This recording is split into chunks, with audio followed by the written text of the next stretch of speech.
بسم اللہ الرحمن الرحیم۔ السلام علیکم۔ اگر آپ لوگ یو اے میں اپنا جب کرونا کا ٹیسٹ کرائیں گے تو اللہ نہ کرے وہ اگر پازیٹیو آ جاتا ہے تو الحسن ایپ میں آپ کا پھر اس کے بعد آپ کو 10 دن کے لیے قرنطینہ کیا جائے گا۔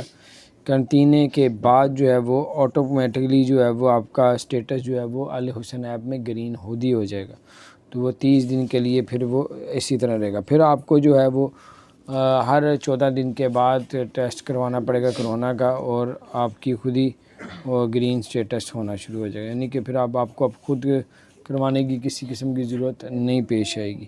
اس کے بعد آپ کو بتاتے چلیں کہ اب جو ہے ابو ظہبی سے دبئی اور دبئی سے ابو ظہبی ٹرین کا جو ہے بلٹ ٹرین سٹارٹ کی جا رہی ہے، اور اس پہ کافی کام جو ہے وہ بتایا جا رہا ہے کہ بڑی تیزی کے ساتھ ہو رہا ہے۔ تو کچھ عرصے بعد یہ آپ 50 منٹ میں 45 منٹ میں دبئی سے ابو ظہبی میں پہنچ جایا کریں گے۔ تو اچھی اپڈیٹ تھی، میں نے کہا شیئر کرو، اپنا خیال رکھیں، چینل کو